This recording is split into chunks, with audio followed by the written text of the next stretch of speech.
ಮುಖ್ಯಮಂತ್ರಿ ಸಿದ್ದರಾಮಯ್ಯ ಅವರ ಜೊತೆಗೆ ಇವತ್ತು ರಾಜ್ಯದ ಪ್ರಮುಖ ಸಚಿವರು ಬ್ರೇಕ್ಫಾಸ್ಟ್ ಮೀಟಿಂಗ್ ಅನ್ನು ಮಾಡಿದ್ದಾರೆ.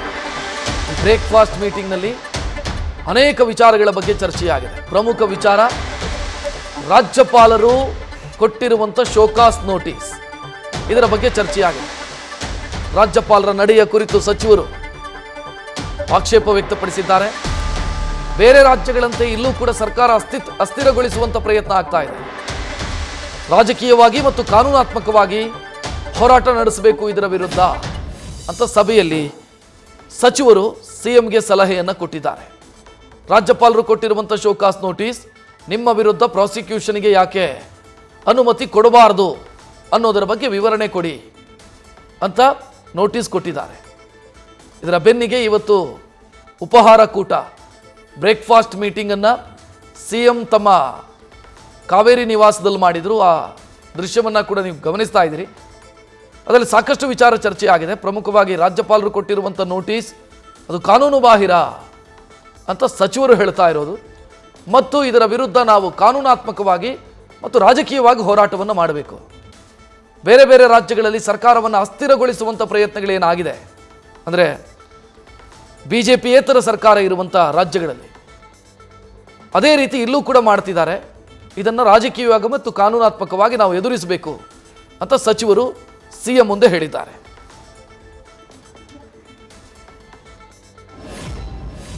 ಶೋಕಾಸ್ ನೋಟಿಸ್ ಕೊಟ್ಟಿದ್ದಾರೆ. ಅದರ ಬಗ್ಗೆ ಮುಖ್ಯಮಂತ್ರಿಗಳು ಮತ್ತು ನಾವೆಲ್ಲರೂ ಕೂಡ ಸಚಿವರುಗಳು, ಉಪಮುಖ್ಯಮಂತ್ರಿಗಳು ಎಲ್ಲರೂ ಕೂಡ ಚರ್ಚೆ ಮಾಡಿದ್ದಾರೆ. ಇವತ್ತು ಕ್ಯಾಬಿನೆಟ್ನಲ್ಲಿ ಮುಖ್ಯಮಂತ್ರಿಗಳು ಭಾಗವಹಿಸೋದಿಲ್ಲ. ಡೆಪ್ಯೂಟಿ ಮುಖ್ಯಮಂತ್ರಿಗಳಿಗೆ ಅವರು ಆಥರೈಸ್ ಮಾಡಿದ್ದಾರೆ ಕ್ಯಾಬಿನೆಟನ್ನು ಚೇರ್ ಮಾಡಿ ಅಂತೇಳಿ. ಚರ್ಚೆ ಮಾಡ್ತೀವಿ ಶೋಕಾಸ್ ನೋಟಿಸಿನ ಬಗ್ಗೆ, ಒಂದು ತೀರ್ಮಾನಕ್ಕೆ ಬರ್ತೇವೆ.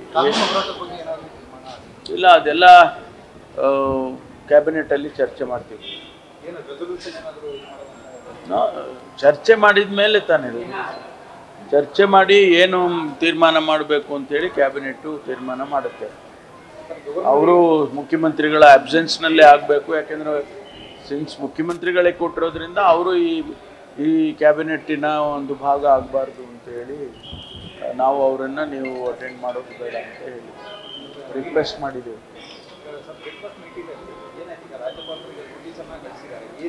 ಅಲ್ಲ, ಅದರ ಕಾಂಟೆಂಟ್ಸನ್ನು ಎಲ್ಲ ಎಕ್ಸಾಮಿನ್ ಮಾಡಿ ಚರ್ಚೆ ಮಾಡಿದ್ದೇವೆ. ಅದನ್ನು ಈಗ ಕ್ಯಾಬಿನೆಟ್ನಲ್ಲಿ ಮತ್ತೊಂದು ಬಾರಿ ಚರ್ಚೆ ಮಾಡಿ ಲೀಗಲ್ ಪೊಸಿಷನ್ ಏನು ಅಂತೇಳಿ ಅಡ್ವೊಕೇಟ್ ಜನರಲ್ಲು, ಲೀಗಲ್ ಅಡ್ವೈಸರ್ಸು ಅವ್ರದ್ದೆಲ್ಲ ಲೀಗಲ್ ಪೊಸಿಷನ್ನು ಏನು ಅಂತೇಳಿ ತಗೊಂಡು ಆಮೇಲೆ ಚರ್ಚೆ ಮಾಡ್ತೀವಿ. ಈ ಬಗ್ಗೆ ಹೆಚ್ಚಿನ ಡೀಟೇಲ್ ನೀಡೋದಕ್ಕೆ ನಮ್ಮ ಪ್ರತಿನಿಧಿ ಹರೀಶ್ ನೇರ ಸಂಪರ್ಕದಲ್ಲಿ. ಹರೀಶ್, ರಾಜ್ಯಪಾಲರು ಕೊಟ್ಟಿರುವಂಥ ಶೋಕಾಸ್ ನೋಟಿಸ್ ಸಂಚಲನಕ್ಕೆ ಕಾರಣ ಆಗಿದೆ ಅನ್ನೋದು ಗೊತ್ತಾಗ್ತಾ ಇದೆ. What next? ಏನು ಮಾಡುತ್ತೆ ಸರ್ಕಾರ ಈ ವಿಚಾರದಲ್ಲಿ? ರಕ್ಷತ್, ಬಹಳ ಮುಖ್ಯವಾಗಿರುವಂಥದ್ದು ರಾಜ್ಯಪಾಲರೀಗ ಸಿಎಂ ಸಿದ್ದರಾಮಯ್ಯ ಅವರಿಗೆ ಶೋಕಾಸ್ ನೋಟಿಸ್ ನೀಡಿರುವಂಥ ಬೆನ್ನಲ್ಲೇ ಕೂಡ ಇವತ್ತು ಸಿಎಂ ಸಿದ್ದರಾಮಯ್ಯ ಅವರು ತಮ್ಮ ಸರ್ಕಾರ ನಿವಾಸ ಕಾವೇರಿಯಲ್ಲಿ ಕೂಡ ಸಚಿವರ ಜೊತೆ ಕೂಡ ಉಪಹಾರ ಕೂಟದ ಸಭೆ ಕೂಡ ಇವತ್ತು ನಡೆಸಿದರು. ಸುಮಾರು 2.5 ಗಂಟೆಗೂ ಹೆಚ್ಚು ಹೊತ್ತು ಕೂಡ ಸುದೀರ್ಘವಾಗಿ ಒಂದಷ್ಟು ಕಾನೂನು ಹೋರಾಟ ಸೇರಿದಂತೆ ಹಲವು ವಿಚಾರಗಳ ಬಗ್ಗೆ ಸುದೀರ್ಘವಾಗಿ ಚರ್ಚೆಯನ್ನು ನಡೆಸಿದರು. ಸೊ ಒಂದು ಹಂತದಲ್ಲಿ ಎಲ್ಲ ಸಚಿವರು ಕೂಡ ಕಾನೂನು ಹೋರಾಟದ ಬಗ್ಗೆ ಸಹಮತವನ್ನು ಕೂಡ ವ್ಯಕ್ತಪಡಿಸಿದರು. ಬೇರೆ ಬೇರೆ ರಾಜ್ಯಗಳಲ್ಲಿ ಯಾವ ರೀತಿ ಆಗ್ತಿದೆ, ಏನೆಲ್ಲ ದುರ್ಬಳಕೆ ಆಗ್ತಿದೆ ರಾಜಭವನ ಅನ್ನುವಂಥ ವಿಚಾರವಾಗಿ ಸವಿಸ್ತಾರವಾಗಿ ಕೂಡ ಚರ್ಚೆ ಆಗಿದೆ. ಅದ್ರ ಜೊತೆಗೆ ಮುಖ್ಯವಾಗಿ ಎಲ್ಲೊಂದು ಕಡೆ ರಾಜ್ಯಪಾಲರು ಕೊಟ್ಟಿರುವಂಥ ಶೋಕಾಸ್ ನೋಟಿಸು ಮತ್ತು ಅದು ನೋಟಿಸ್ ನೀಡುವಂಥ ಸಂದರ್ಭ ಅನುಸರಿಸಿರುವಂಥ ಮಾರ್ಗ ಆಗಿರ್ಬೋದು, ಮತ್ತು ಆ ನೋಟಿಸ್ ನೀಡುವಂತಹ ಸಂದರ್ಭ ಆಗಿರ್ಬೋದು, ಎಲ್ಲದ್ರ ಬಗ್ಗೆ ಚರ್ಚೆ ಮಾಡಿರುವಂಥದ್ದು. ಮತ್ತು ಸಿಎಂ ಸಿದ್ದರಾಮಯ್ಯ ಅವ್ರನ್ನ ಆರೋಪಿ ಅನ್ನುವಂಥ ಬಿಂಬಿಸಿ ನೋಟಿಸ್ ನೀಡಲಾಗಿದೆ ಅನ್ನುವಂಥ ನಿಟ್ಟಿನಲ್ಲಿ ಕೂಡ ಒಂದಷ್ಟು ಸಚಿವರೆಲ್ಲರೂ ಕೂಡ ಆಕ್ಷೇಪವನ್ನು ವ್ಯಕ್ತಪಡಿಸಿದ್ದಾರೆ. ಆದರೆ ಎಲ್ಲೋ ಒಂದು ಕಡೆ ಇದನ್ನ ರಾಜ್ಯಪಾಲರು ದುರುದ್ದೇಶದಿಂದ ಕಾನೂನಿಗೆ ಮೀರಿ, ಅಂದರೆ ಕಾನೂನಾತ್ಮಕವಾಗಿ ಅವರು ನೋಟಿಸನ್ನು ಕೊಟ್ಟಿಲ್ಲ, ಅದರ ಹೊರತಾಗಿ ಇವರು ರಾಜಕೀಯ ಪ್ರೇರಿತವಾಗಿ ಇವರನ್ನು ನೋಟಿಸ್ ಕೊಟ್ಟಿದ್ದಾರೆ ಅನ್ನುವಂಥ ವಿಚಾರಕ್ಕೆ ಸಂಬಂಧಪಟ್ಟಂಗೆ ಸುದೀರ್ಘವಾಗಿ ಚರ್ಚೆ ಆಗಿದೆ. ಇದಕ್ಕೆ ಸಂಬಂಧಪಟ್ಟಂಗೆ ಸಚಿವರೆಲ್ಲರೂ ಕೂಡ ಸಿಎಂ ಸಿದ್ದರಾಮಯ್ಯ ಅವರ ಬೆನ್ನಿಗೆ ನಿಲ್ಲುವಂಥ ಒಂದು ಪ್ರಯತ್ನ ಕೂಡ ಈ ಒಂದು ಸಭೆಯಲ್ಲಿ ವ್ಯಕ್ತ ಆಗಿದೆ. ಆದರೆ ಒಂದು ಇಲ್ಲಿ ಸ್ಪಷ್ಟ ಆಗ್ತಿರೋದು, ಸೊ ಈ ಒಂದು ವೇಳೆ ಪ್ರಾಸಿಕ್ಯೂಷನ್ಗೆ ಅನುಮತಿ ಕೊಟ್ಟಿದ್ದೆ ಅದರಲ್ಲಿ ಮುಂದೆ ಏನು ಮಾಡಬೇಕು ಅನ್ನುವಂಥ ನಿಟ್ಟಲ್ಲಿ ಕೂಡ ಸುದೀರ್ಘ ಚರ್ಚೆ ಆಗಿದೆ.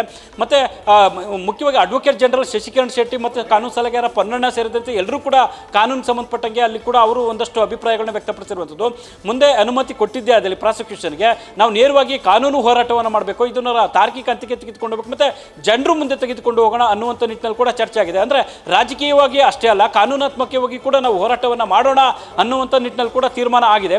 ಸಚಿವ ಸಂಪುಟ ಸಭೆಯಲ್ಲಿ ಕೂಡ ರಾಜ್ಯಪಾಲರ ನಡೆಗೆ ಸಂಬಂಧಪಟ್ಟಂಗೆ ಅಂದರೆ ಅವರಿಗೆ ಮನವಿಯನ್ನು ಮಾಡ್ಕೊಳ್ಳೋಣ, ನೀವು ಕೊಟ್ಟಿರ್ತಕ್ಕಂಥ ನೋಟಿಸ್ ವಾಪಸ್ ತೆಗೆದುಕೊಳ್ಳಿ ಅನ್ನುವಂಥ ಮನವಿಯನ್ನು ಮಾಡ್ಕೊಳ್ಳೋ ನಿಟ್ಟಿನಲ್ಲಿ ಒಂದು ನಿರ್ಣಯ ಪಾಸ್ ಮಾಡೋಣ ಅನ್ನುವಂಥ ನಿಟ್ಟಿನಲ್ಲಿ ಕೂಡ ಈಗ ಉಪಹಾರ ಕೂಟದ ಸಭೆಯಲ್ಲಿ ಕೂಡ ತೀರ್ಮಾನ ಆಗಿರುವಂಥದ್ದು. ಅದರಂತಲ್ಲಿ ಕೂಡ ಈಗ ಉಪಹಾರ ಕೂಟದ ಸಭೆ ನಂತರ ಈಗ ಸಚಿವ ಸಂಪುಟ ಸಭೆ ನಡೀತಿದೆ. ಅದು ಕೂಡ DCM DK ಶಿವಕುಮಾರ್ ಅವರ ನೇತೃತ್ವದಲ್ಲಿ ಸಂಪುಟ ಸಭೆ ನಡೀತಿರುವಂಥದ್ದು. ಈ ಒಂದು ಸಂಪುಟ ಸಭೆಗೆ CM ಸಿದ್ದರಾಮಯ್ಯ ಅವರು ಗೈರಾಗಿದ್ದಾರೆ. ಯಾಕಂದರೆ ಬಹಳ ಮುಖ್ಯವಾಗಿರುವಂಥದ್ದು CM ಸಿದ್ದರಾಮಯ್ಯ ಅವರ ವಿಚಾರಕ್ಕೆ ಸಂಬಂಧಪಟ್ಟಂಗೆ ಅವರು ನಿರ್ಣಯ ಕೈಗೊಳ್ತಿರುವಂಥ ಹಿನ್ನೆಲೆಯಲ್ಲಿ ಅವರ ಅನುಪಸ್ಥಿತಿ ಬಹಳ ಮುಖ್ಯವಾಗಿರುವಂಥದ್ದು. ಆ ನಿಟ್ಟಿನಲ್ಲಿ ಅದೇ ಹಿಂದೆ ಆಗಿದ್ದಂತಹ ಒಂದು ಸಂಪ್ರದಾಯಕ್ಕೆ ಸಂಬಂಧಪಟ್ಟಂಗೆ ಅವರು ಕೂಡ ಈಗ ಅದೇ ಮಾದರಿಯನ್ನು ಅನುಸರಿಸದಂತೆ ಕಾಣಿಸ್ತೈತೆ. ಹಾಗಾಗಿ ಒಂದು ವೇಳೆ ಪ್ರಾಸಿಕ್ಯೂಷನ್ಗೆ ಅನುಮತಿ ಕೊಟ್ಟಿದ್ದೆ ಅದರಲ್ಲಿ ಕಾನೂನಾತ್ಮಕ ಹೋರಾಟ ಮುಂದೆ ಇರುವಂಥ ಆಯ್ಕೆ ಅನ್ನುವಂಥದ್ದು ಎಲ್ಲ ನಿರ್ಧಾರಕ್ಕೆ ಬಂದಿರುವಂಥದ್ದು. ಯಾಕಂದರೆ ಹೈಕೋರ್ಟ್ ಮೆಟ್ಲೆ ಇರುವಂಥದ್ದು, ಅಲ್ಲಿ ಇದಕ್ಕೆ ಸಂಬಂಧಪಟ್ಟಂಗೆ ಪ್ರಶ್ನೆ ಮಾಡುವಂಥ ನಿಟ್ಟಿನಲ್ಲಿ ಕೂಡ ಒಂದಷ್ಟು ಚರ್ಚೆ ಆಗಿದೆ ಅನ್ನುವಂಥದ್ದು.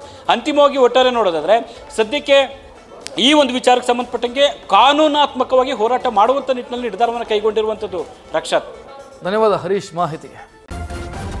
ನ್ಯೂಸ್ ಫಸ್ಟ್ ನಿರ್ಭೀತಿಯಿಂದ ನಿಮ್ಮ ಪರವಾಗಿ.